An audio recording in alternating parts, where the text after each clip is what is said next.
Charles E. Burney of Scottsbluff had been accused of converting over $15,000 from the Hormel Company at Scottsbluff for his own use. Now, KFAB in Omaha joins NBC. NBC News. This is Wally Robinson. The continuing crisis in Iran and the brand new one in Afghanistan were cited by the White House tonight as being too pressing to allow President Carter to go to Iowa for his scheduled debate with Senator Edward Kennedy and Governor Jerry Brown. There has been a great deal of reaction to the move from Democrat and Republican candidate alike, and most of it is negative. The latest to comment is Tom Quinn, Jerry Brown's campaign manager. The president's decision is an insult to the people of Iowa and the entire nation. Mr. Carter has been making around 20 phone calls a day to Iowa politicians, and I personally find it difficult to believe that he can politic by telephone every night, but cannot find the time to appear face-to-face with his two opponents. Republican John Anderson of Illinois said the decision lends credence to the contention that the president is politicizing the Iranian situation in order to tighten his grip on the White House. The Kennedy forces are playing it more pragmatically. They offer to move the location of the debates and exclude any Iranian content if that would get the show on the road again. Sources say the Kennedy camp is very keen for the confrontation, feeling it's vital if their man is to get his flagging campaign moving again. More news after this. Tax breaks that may be in store for the 1980 election year. If you missed this major story, you haven't been reading the Wall Street Journal, and in today's economic turmoil, you can't afford to lose touch with what's happening in every phase of business. So have a pencil ready for an important offer that will help keep you informed. Other journal articles reported the facts on Detroit's tailspin, the latest reading on the economy, and the cloudy outlook for retailers this Christmas season. You would have read about the encouraging prediction about oil supplies and the bleak outlook for municipal financing in the state that started the tax revolt. Another article examined aluminum stocks. They're beginning to reflect fears of a long, deep recession. The Wall Street Journal. It's all the business news you need when you need it. Right now, you can get 20 weeks of the Journal. That's 100 copies for only $22. A real money-saving offer. So in the continental U.S., call this toll-free number now. 800-648-5322. That's 800-648-5322. Except in Nevada. You'll be billed later. Diplomatic missions are underway to deal with both the Iranian and Afghan situations.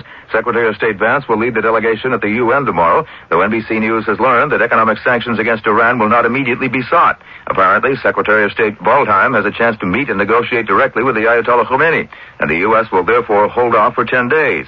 Deputy Secretary of State Christopher is to meet with our allies, seeking a common response to the Soviet intervention in Afghanistan. Meanwhile, Richard Valeriani reports that state seems to be hamstrung in its dealings with Iranians in this country, too.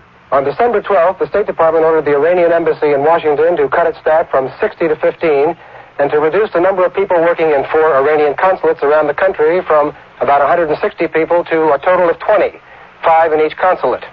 The top Iranian diplomat here was given 5 days to comply with the order.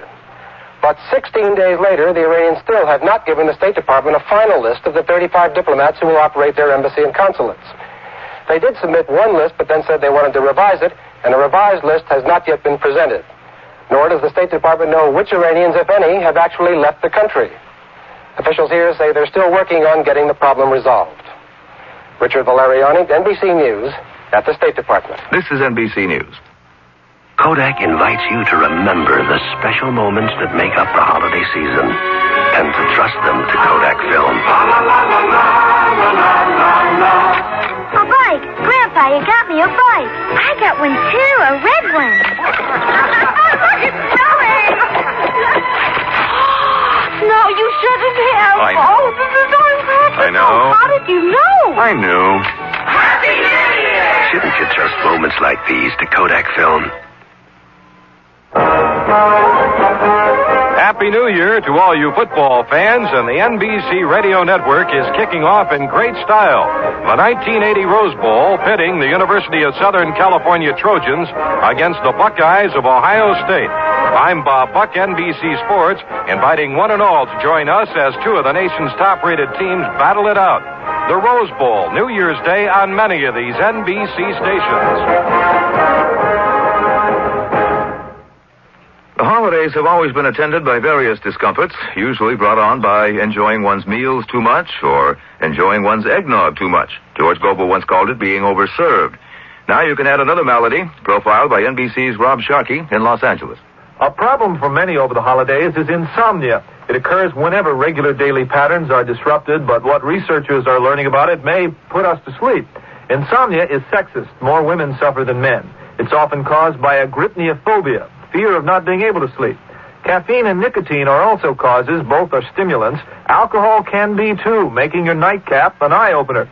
Sleeping pills lose effectiveness after a few days. But what will work is Protein, because it contains a natural sedative. Next time the Sandman stays away, try a high-protein dinner and a glass of milk at bedtime. Wally Robinson, NBC News. In Omaha and Council Bluffs, we have 29 degrees and some light snow. Lincoln, cloudy skies and 30. This is KFAV in Omaha. Now, the Mystery Theater.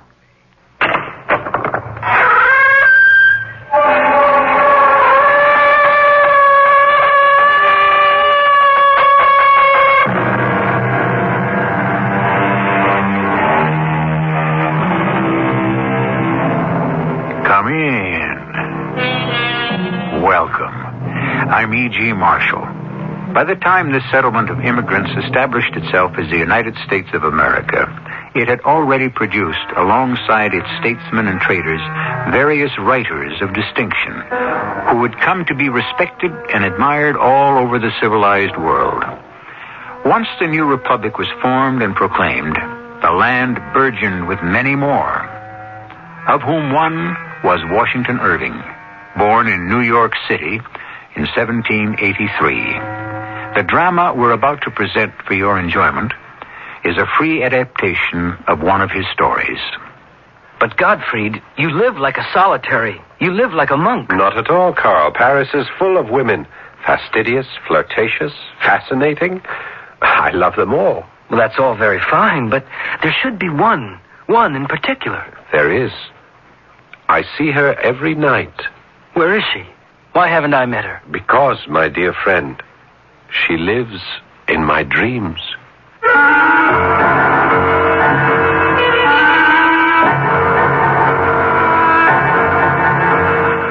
Our mystery drama, The Guillotine, was written especially for the Mystery Theater by Elspeth Eric and stars Paul Hecht. It is sponsored in part by Contact, the 12-hour cold capsule, and True Value hardware stores. I'll be back shortly with Act One.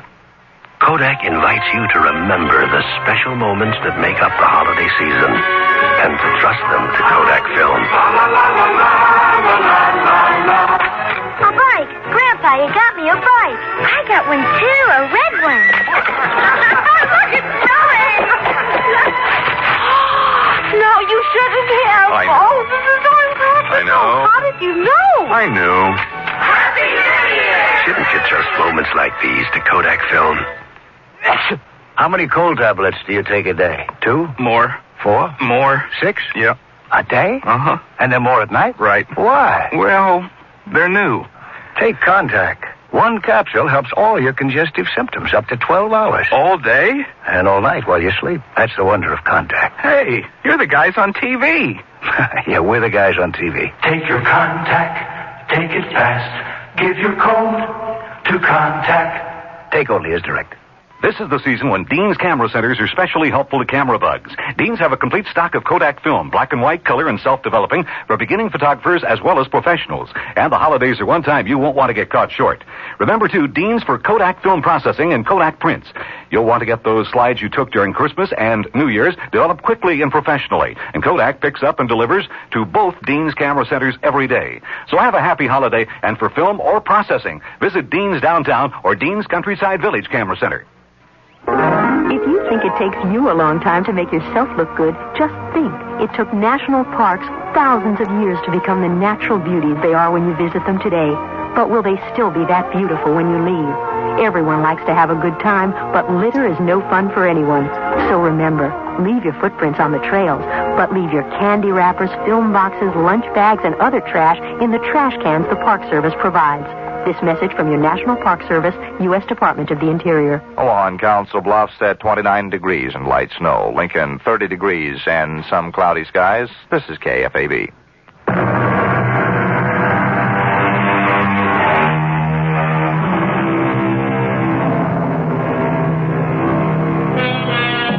In Ep1013, a collection of short stories by Washington Irving, was published under the title of Tales of a Traveler.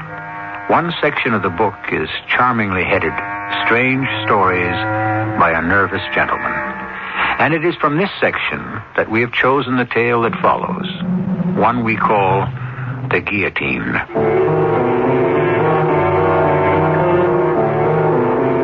I am of a brooding and introspective nature. It has always been thus. It was never that I scorned the follies and the fripperies of this world. Indeed, I begrudged others their free and easy access to such vanities, their effortless enjoyment of them, with a profound and a scorching envy that was driving me to the very edge of my self-control. I felt about to howl with the torment of my incapacity. In my agony, I turned to the only friend I had, my fellow student, my compatriot, the sole human who had tolerated my intolerable moods without blame, without censure, without what surely would have finished me off, without abandoning me. Gottfried, my dear friend. Help me, Carl, help me. But of course. Just tell me what I can do. I don't know. Is it money? Do you need money? Money. If it were only money. It is myself. My tortured, restless, squirming self that looks for rest and cannot find it. That searches for peace and watches it retreat with every step I take. Desperation tracks my heels when I walk the streets. Melancholy meets me at every corner. And gloom, deep, impenetrable gloom fills the house where I live. Gottfried, you are so much more clever than I. Clever? You call me clever? You shut yourself away from others. No, not from you. You are my link to life, my only tie to the real world about me. Then let me tell you straight out what I think. Your manner of living, your fevered absorption in your studies, your avoidance of the company of most men and all women... But I never know what to say to them. All these things combined, Gottfried, have impaired your health. You are haggard and pale. Your shoulders are bent. Your eyes have a look that is not quite of this world. Forgive me, my friend, if I speak roughly. No, you speak truly. But I think it is not alone your body that is failing. I think your imagination has become, forgive the word, diseased. Have I said too much? Have I gone too far? I must tell you that of late I have been studying many philosophical theories. Not just the recognized ones, but those more obscure, more, perhaps, radical. You have the mind for such weighty things, Gottfried. I've gone back to the Egyptians, to the Hindu. I've walked with Paracelsus in his garden. Of late, I've immersed myself in the teachings of Swedenborg and his New Jerusalem Church. Swedenborg? I don't think I know. He's a Swedish philosopher, a religious writer. He died a few years back, but he claimed to have established direct communication with the spiritual world. How did he do that? Through the opening of his spiritual senses. And you? Well, can you? Has that happened to you? Of course not. It didn't happen to Swedenborg until he was 57 years of age, but it might happen, or something very like it might happen to me, if only... What, Gottfried? If only what? If only I could escape. Escape whom? Escape what? An evil influence, Carl. It hangs over me night and day. Oh, how can you say such things? Because I know them to be true. There's an evil genius, a vile spirit whose sole intent is to ensnare me and to ensure my damnation. You really believe it? It is not so much a matter of believing, Carl. It is a matter of conviction. Conviction that it is so. And being convinced that it is so, it is so. I think I can understand that. Though I am not sure. I have never been given over much to fancies of that sort. I'm more of a practical man, you might say. Still, in a way, I can understand how a man like yourself could seize upon such an idea and become let's say a victim of it. Yes, you've hit on the word, Carl. I am a victim of my own imaginings. Yes, you are exquisitely correct. Well, then, if I could go on and make a further suggestion. By all means, speak out. It's my thought that you should leave here and go to Paris. Paris? Well, you could finish your studies there as well as here. Well, the Sorbonne is as fine a university as one could wish. And Paris is such a splendid city. A change of scene. A change of company, perhaps. Female company in particular. Who knows what all that might do for you? Yes. Who knows? At first, it seemed that Paris might indeed be the answer to my dilemma. The revolution was breaking out and beginning to spread. I had studied Jean-Jacques Rousseau's social contract paragraph by paragraph, and his theory of the equality of man and representational government had captivated my mind. More than that, the delirium of the people of Paris, their fervor, their ecstasy, it seemed that simply to live in such an atmosphere would be enough to cleanse my mind of its morbidity. I found myself a room on a narrow, dark street in the Latin Quarter, not far from the monastic walls of the Sorbonne. The concierge who showed me my quarters was as gloomy as the street itself. There it is. 2 francs. It has a window? You can see that it has... Ah, yes. I'll need a table to put in front of the window. Could you arrange that? And a straight chair to put in front of the table. Is that possible? I am a student at the Sorbonne. I'll be doing some writing. I'll arrange it. Could you also arrange for an armoire? I have only a very few clothes, but I will... There are nails on the wall. Oh, yes, I see. Now, about bookshelves, I have very few clothes, but I have a great many books, and I expect to have more, so... I have no bookshelves. I see. Well, for the time being, I suppose I can stack them on the floor or under the bed. I'll manage. 2 francs. Oh, yes, of course. There you are. The students at the Sorbonne seem very excited about the uprising. Students are always excited about something. And the establishment of the National Assembly. A gesture. Oh, but, Madame, it confirmed the revolution. The king will never again be absolute. If not the king, then it will be another. How can you be so pessimistic? Why, the day the people captured the Bastille, I was not here, but I heard of it. The king went to the Guildhall. He gave in. He even wore the red, white, and blue cockade, I was told. That is true, isn't it? Oh, yes. Well, then, the arrest of the royal family? Yes. And the march on Paris from Marseille? Oh, what a thrill. They managed 18 miles a day, I'm told. Imagine that. In midsummer and drawing their cannon with them. No body of men has ever accomplished such an extraordinary feat. Yes. The king, the queen, the dauphin, all imprisoned in the tower of the temple. Oh, yes. And the establishment of the Committee of Public Safety. You approve? Well, how could I not approve, Madame, with the great Marat heading the committee? Marat is a madman. No, not mad. Oh, or if he is not quite sane, that is due to his ardent belief in equality and government by general consent. The massacres of September? More than 1,000 killed? Well, I know very little of that. You know very little of anything, monsieur. It's your youth, perhaps. I should be generous and call it that. Well, it's true I'm young, but I am not completely ignorant of the world and its ways. Not completely. You are. You are ignorant and you are arrogant. Madame, I must protest. Have you heard of a man called Robespierre? Yes, I've heard of him. He is idolized by the people. He will join the Committee of Public Safety before the year is out. And the king will lose his head. Yes, in January of 1793, King Louis XVI was guillotined. 6 months later, Robespierre joined the Committee of Public Safety. Hundreds upon hundreds passed before the Revolutionary Tribunal and were executed. Danton, the man I had idealized, was among the victims. So was Madame Elisabeth, sister to the king. So was the queen.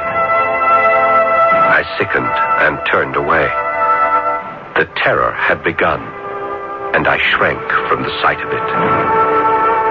I spent the better part of my days in the libraries, those catacombs of departed authors, rummaging among their hoards of dusty and obsolete works in quest of food for my unhealthy appetite. I became, in a manner of speaking, a literary ghoul, feeding in the charnel house of decayed literature.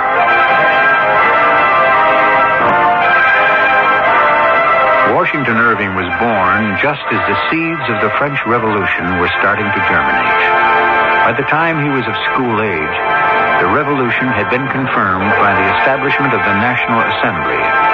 At the age of 8, he was old enough to hear from his elders of the March on Paris in the spring.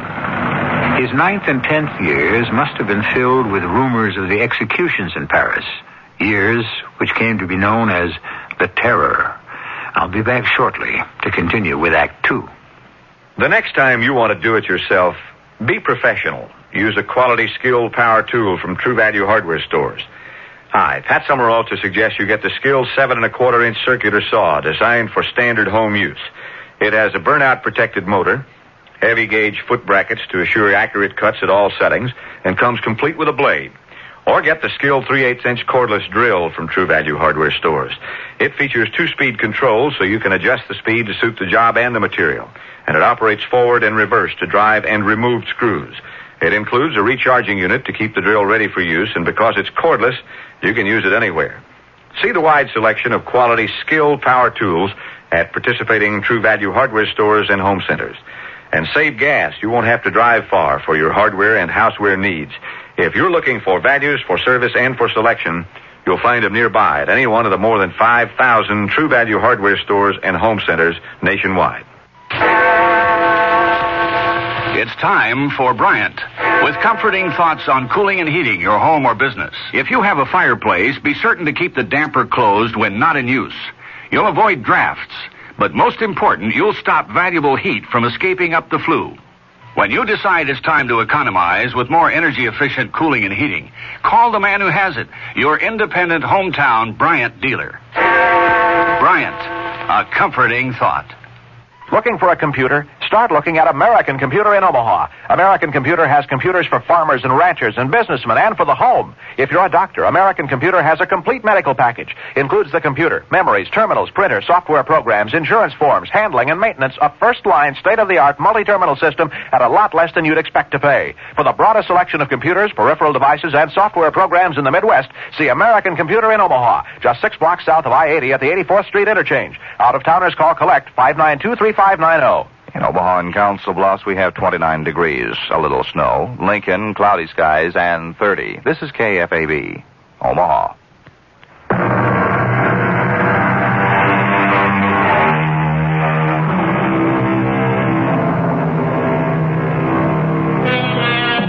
Washington Irving started out to become a lawyer, but his health was not robust, and, as was very much the habit with doctors of his time, he was advised to travel abroad and so build up his constitution. We shall never know what sort of lawyer he might have become, but we know for a certainty that he developed into a first-class writer, and it was his early visit to Europe which roused his interest in the Gothic tales of terror and romance, such as the one we have adapted for you.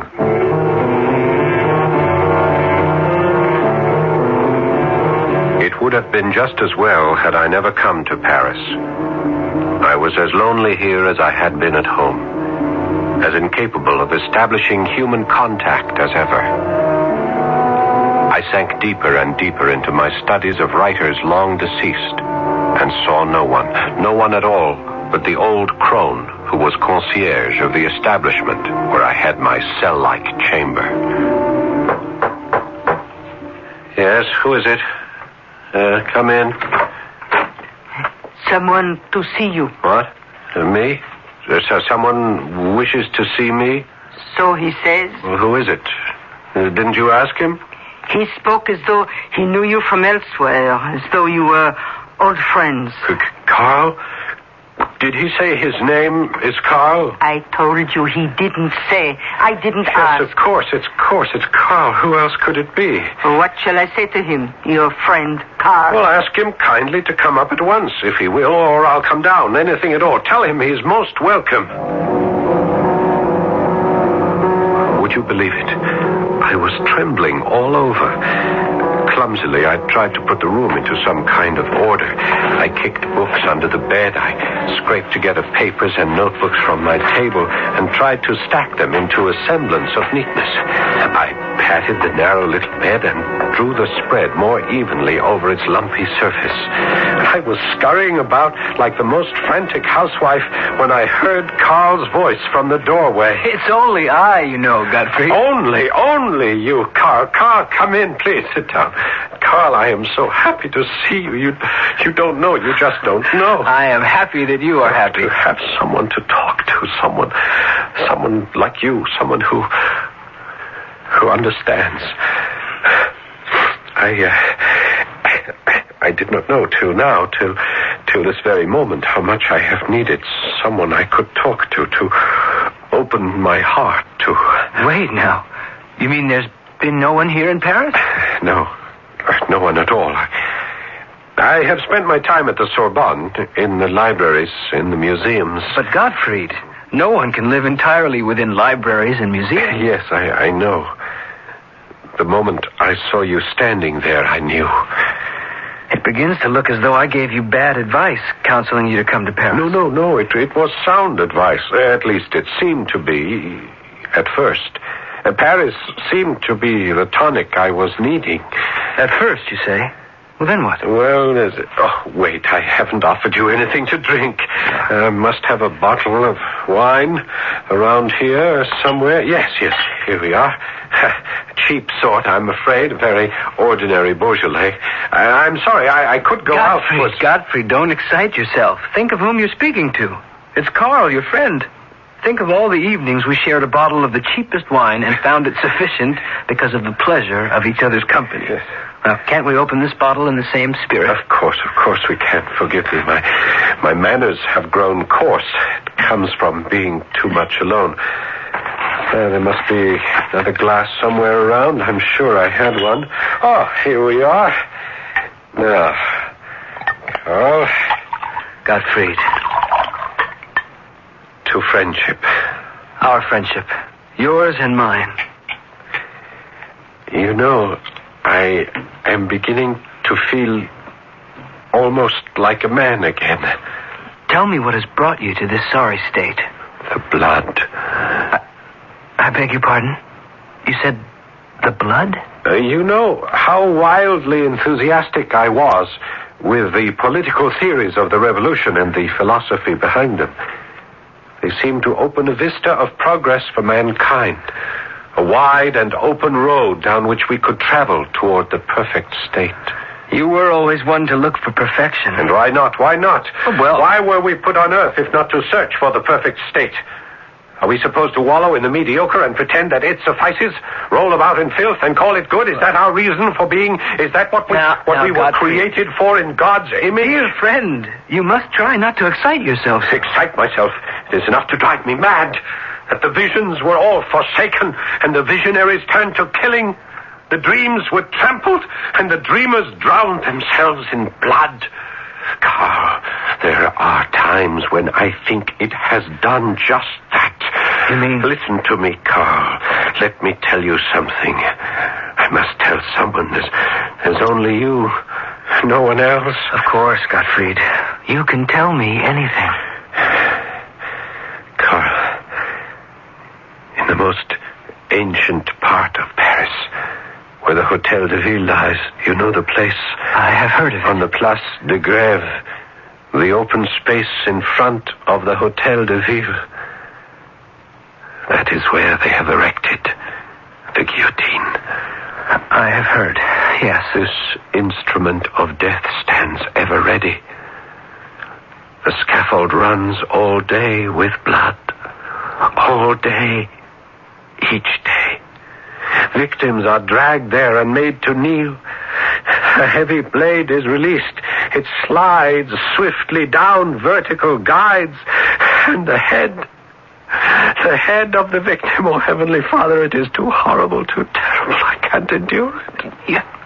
You mustn't take these crimes upon yourself. A revolution has never been accomplished without shedding blood. Yes, but this has become a mania for blood, an insatiable thirst. Even now, at this moment, while the city sleeps, that horrible engine stands, grim and silent, waiting for fresh victims. It sickens me. It congeals my heart. It freezes my blood. I understand. I do. And that is why I have turned away to the study of ancient writers, dead thinkers, anything to separate me from the awful present. My poor Gottfried. I'm so sorry. So sorry. Thank you. I am ashamed to accept your pity, yet I thank you for it, which shames me all the more that I should be grateful. But there must be other things. There must be more to life. Come, let's finish this bottle of wine before I have to leave. Leave? You have to leave? Oh, not quite yet. I can spend another quarter of an hour with you. A quarter of an hour? No more than that? I must take a train back at midnight. I had hoped that I have been so alone. Yes. Come now. Let's make the most of our time together. Drink up now, and we'll talk of pleasant things. Such as... Yes, such as what? Well, such as women, for example. Surely there are women in Paris who have taken your fancy. Oh, yes. Yes, many. Well, there now. You see? Things are not all black and gloomy. Of course, I have not met any women. I haven't the knack. I've never had it. You know that. Well, I thought that here, in Paris, you might, acquire it.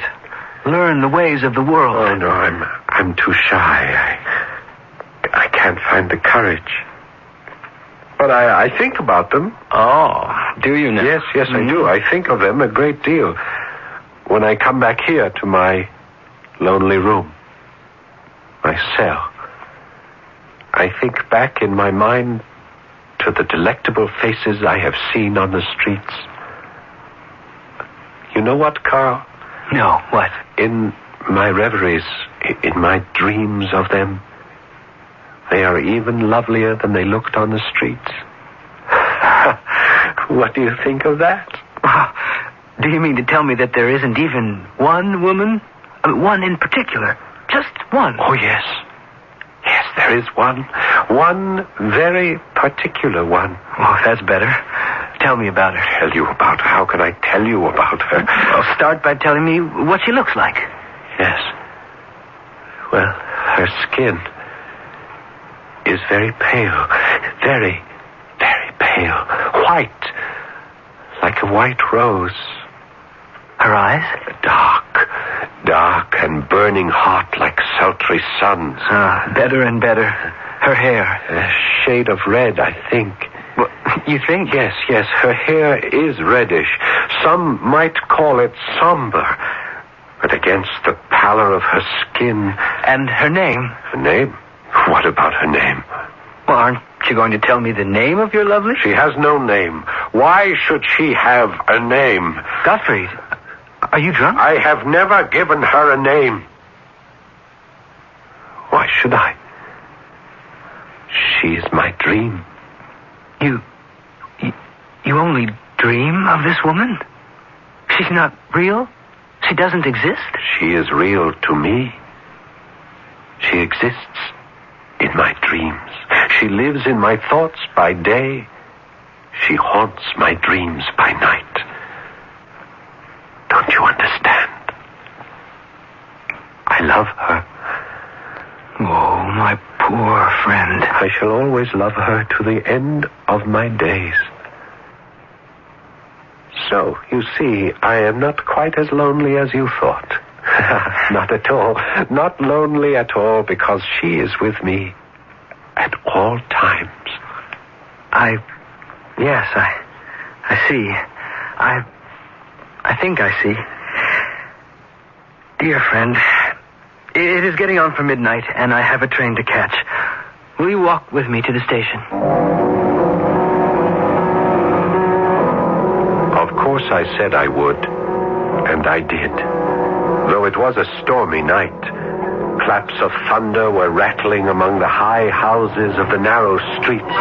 Lightning flashed now and again, and the rain that began to fall seemed to drop into my heart as much as on the cobblestones. When I had watched the train depart, carrying off my only friend, I thought to return to my room, but something, a morbid recollection of our conversation, no doubt, drew me, or forced me, toward the Hotel de Ville and the Place de Grève. And in a sudden flare of lightning, I saw it, the horrible engine of death, the guillotine. A violent tremor ran through me, and I wanted to run. But something held me rooted to the spot till the lightning burst forth again. And there, crouched by the guillotine, I saw a shadowy form, all dressed in black, a female form seated on one of the lower steps of the scaffold, leaning forward, her face in her lap, her long, disheveled hair hanging to the ground.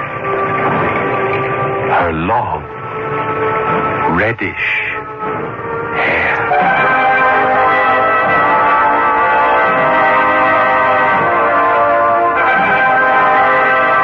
You are listening to a tale of terror and romance, told in the Gothic style. So-called Gothic stories were enormously popular in the 19th century, and they have never wholly ceased to be in demand by the reading public, or for that matter, the viewing audience, or, as now, the listening one. It is good to remember that the Gothic romance was assisted into our world by a gentleman from New York, Mr. Washington Irving. I'll be back shortly with our concluding act. Hi, this is Michael Landon. I know pictures of your family are important, so when you get them developed, do what I do. Make sure Kodak paper is behind them. Just ask for Kodak paper for a good look. Kodak paper for a good look. Make sure you look for a store with a Kodak paper sign. The one that says, "We use Kodak paper," for a good look. And tell them Michael sent you. Just ask for Kodak paper for a good look. Kodak paper for a good look. Walter Cronkite, one of a kind, writing, editing, working with the superb CBS News team to gather and report the news. The daily, constant pressure of being the best. And there's only one place you can find this anchor man, this editor, this team. Good evening. After strong Cronkite and Company, only on the CBS Evening News. Monday through Friday on the CBS Television Network. They said it couldn't be written. The book that hit America like a runaway locomotive. The new Consumer Information Catalog. For the life of me, Foster, your obsession with that book escapes me. It's only a catalog. The book that's helping America find a better way to live. What do you find in that catalog? Something you could never give me, Lillian. More than 200 back-filled federal publications listed inside. Booklets on home and car repairs, weight control, keeping household records, and more. I read them all to be the man you want me to be. That's a lot of reading. The book you have to read from the Consumer Information Center of the U.S. Government. The new Consumer Information Catalog. It's free. Just write to Free Catalog, Pueblo, Colorado, 81009. That's Free Catalog, Pueblo, Colorado, 81009. Send for the book. Don't wait for the movie. Tomorrow night's Mystery Theater deals with a man who literally fought windmills. Hear the adventures of Don Quixote at 11:05 on KFAB. But now we return to Act 3 of The Guillotine.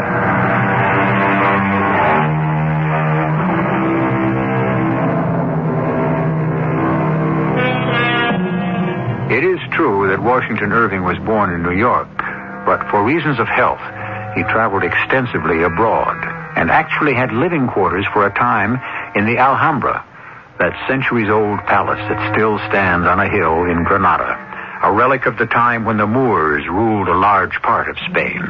In fact, you can go there today and see the very rooms he occupied. And if you are very careful and no one is looking, touch the keys of the spinet on which he played.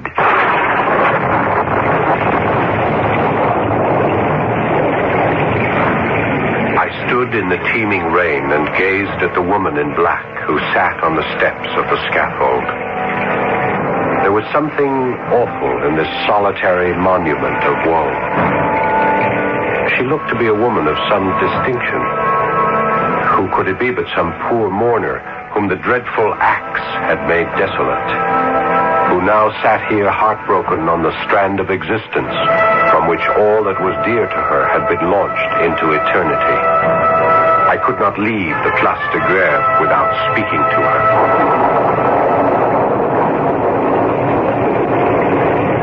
Madame, your pardon, Madame. I would not intrude upon your solitude, but neither can I pass by and leave you here alone. The storm, the hour of the night. Let me lead you away from this gruesome place. Let me take you to your friends who will cherish and take care of you. Madame? I have no friends. Oh, Madame, such a one as you. I have no friends on earth. The guillotine has taken them all. Is that what you mean? My heart weeps for you. But if there are no friends to give you refuge, at least let me take you home. I have no home. But in the grave. Oh, Madame, I know I am a stranger to you. You have no reason to trust either me or my intentions, but if you would permit me to offer you my protection. I am a poor student, Madame. I am not even a native of Paris. I live in the most humble hotel in the Latin Quarter. Such as it is, I would be honored, happy, if you would let me place my single room at your disposal on this most wretched of nights. You seem very kind. Very sincere. Thank you, Madame, for understanding. Then you will come with me? You will permit me to enlist as your protector? Monsieur, my fate lies in your hands.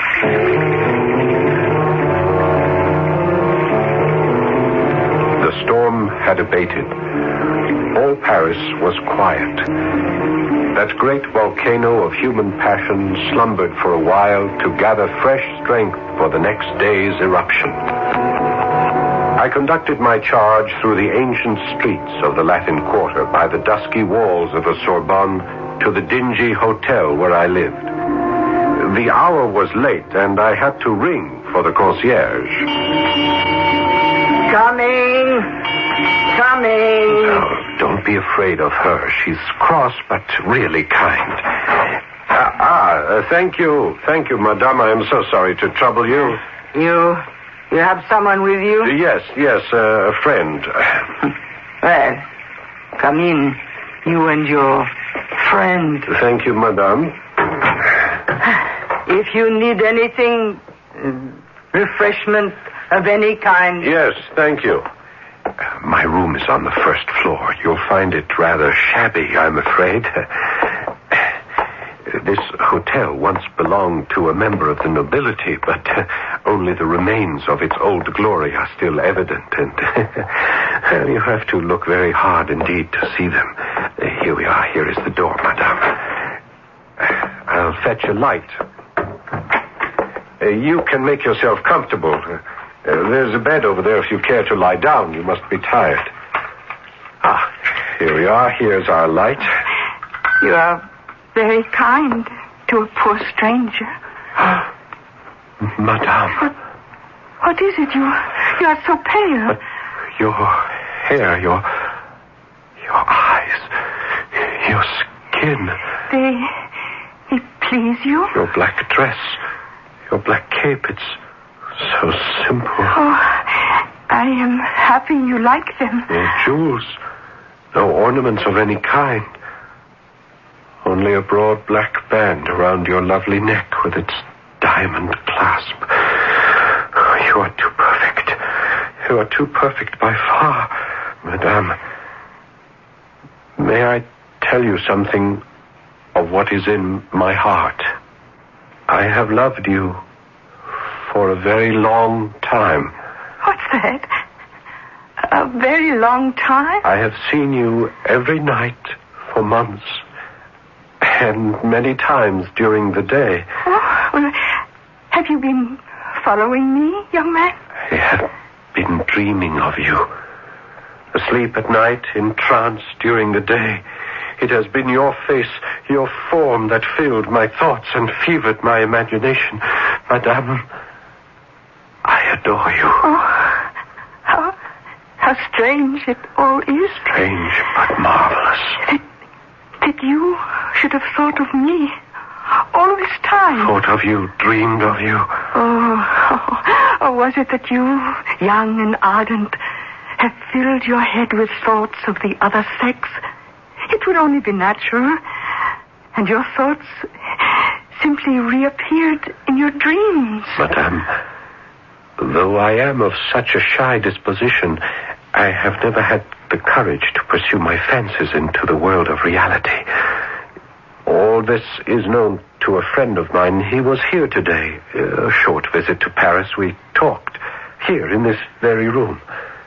I spent a good part of our time together telling him that while I thought of women as any man does, still, there was one in particular. One very particular one. Oh, are you saying... My friend asked me what she looked like, this one particular woman. He asked me to describe her. Yes? And I said her skin is white as a white rose. Oh. Her eyes are dark like sultry suns, and her hair a certain shade of deep red. Oh, my dear. Surely such a miracle that you have come to life, that you sit here in my little room in all your beauty and desirability. I told my friend this evening, I said, do not pity me because I love this woman of my dreams and shall always love her. Oh. And what did he have to say to that, your friend? I think he understood. At least he accepted what I said as truth, as my truth. But then it was time for him to take his train. We said farewell. I started to walk back here. And then we met by the guillotine. And I dared to speak to you. And I listened and believed and you. I brought you back to my humble room, and here we are, together. I tell you, it is a miracle. The miracle of my life. It is yourself. It is you come to life. It is you sitting next to me. Your hand I am holding. Your eyes I gaze into. It is your lips I desire. If I might only... Yes? If I might kiss those lips just once. Oh, only once? Madame, my most beloved. Oh, my darling. Again. Again. Oh, my sweet angel, you give me courage to ask you something I never thought to ask. Yes, my love. Do you feel as I feel? Yes. Why should we separate, you and I? Our hearts are already united in the eye of reason and honor. We are as one. Oh, yes. You have no home, no family. Let me be home, family, everything to you. Rather, let us be everything to each other. Here, take my hand. I pledge myself to you forever. Forever? You say forever?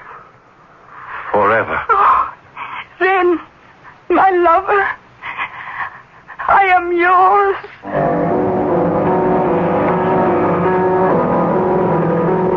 next morning, in order not to disturb my beautiful sleeping bride, I crept cautiously and quietly from our bed, and as quietly dressed myself and went forth early in the day to look for larger quarters, since it was clear to me that my situation had so changed as to make the tiny student's room quite inappropriate. When I returned from my search, I stopped to speak to the concierge, who quite clearly was taking a certain enjoyment in my clandestine affair. Good morning, monsieur. Morning. Will you be wanting a small repast, you and the lady? A coffee, perhaps? A croissant? Yes, that would be very nice, thank you. The lady has not asked for me. No, monsieur. Nor has she gone out. I've watched for her. No, she still sleeps in your room, I believe. Thank you. I'll be up in a moment with your coffee and croissant. Thank you so very much. We'll both appreciate that.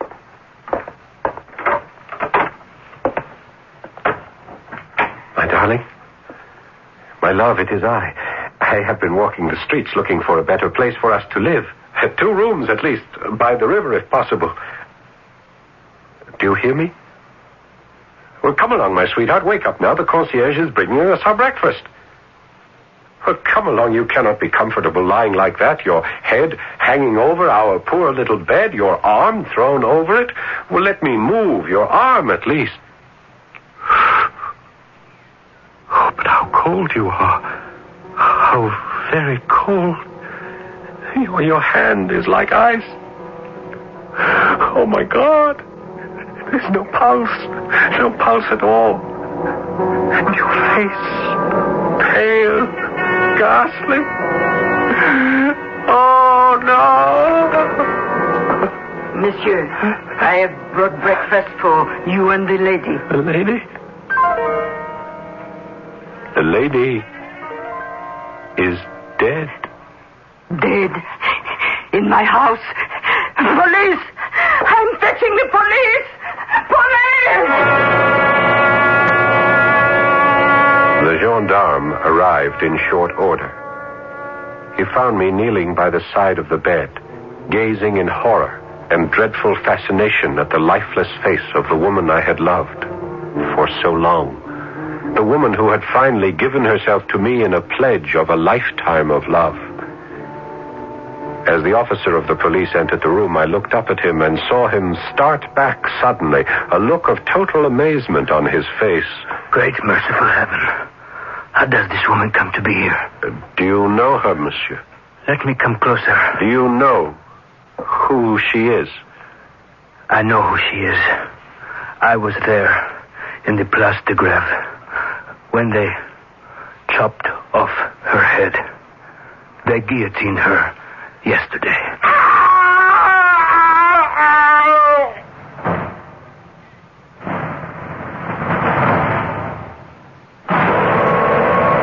I hardly know how to tell you what happened then.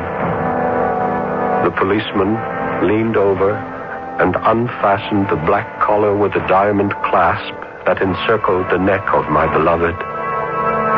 And horror of horrors, her beautiful head rolled upon the floor. And then I knew.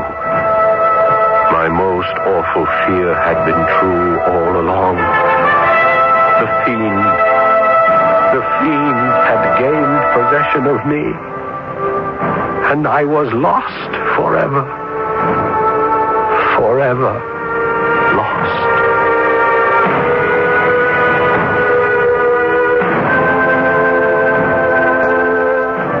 There is a postscript to this story, appended by Washington Irving, and I shall read it to you. Is this really a fact? Said the inquisitive listener. A fact not to be doubted, was the reply. I had it from the best authority.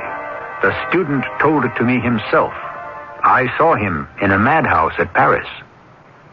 I'll be back shortly. It's June 1778, and we're at the desperate Battle of Monmouth. A legend is being born before my very eyes. A young woman volunteer, Molly Pitcher, is helping fire one of the American cannon. Can you talk to us, Molly? Are you kidding? With half of the British Army coming at us? Fire!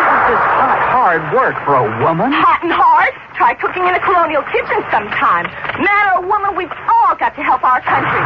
Today, thousands of women are volunteers who have joined National Guard and Reserve units. They are a vital part of our military manpower. And woman power. At only a fraction of the cost of equivalent active duty forces, over 300,000 employers have signed a statement of support encouraging employees to participate in Guard and Reserve training. Shouldn't you? Hey, you employers out there. Don't you know that when you help a volunteer help our country, you're helping yourself? If you haven't signed a statement of support yet, you should be ashamed. Fire! Guide Employer Support, Arlington, Virginia 22209. A public service on behalf of employer support of the Guard and Reserve and the Advertising Council.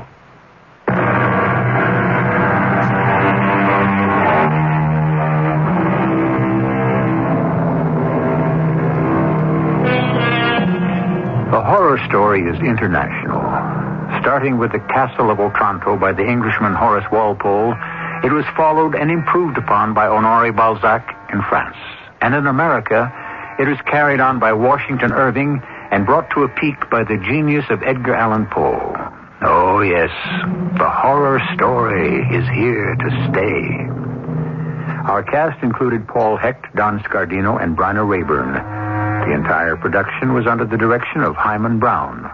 And now, a preview of our next tale. Oh, Rosinante, whoa! To me, to my poor ignorant eyes, I could have sworn they were windmills. If you are afraid, say your prayers. I'll meet them all alone. You stay here, Sancho. What are you up to, my lord? Stand your ground, you cowardly knaves! You dastardly giant! Yeah, careful, master. Be quiet, Sancho. I may be only a single night alone, you miserable, overgrown, faint-hearted monsters. You can get hurt. But like David facing half a dozen Goliaths, I engage you all in unequal but mortal combat. Don Quixote, the wind has freshened. The sails, the arms of the windmills are turning faster and faster. Giants prepared to do me battle. Like David, it is your death or mine. Radio Mystery Theater was sponsored in part by True Value Hardware Stores and Contact, the 12-hour cold capsule. This is E.G. Marshall inviting you to return to our Mystery Theater for another adventure in the macabre. Until next time, pleasant dreams.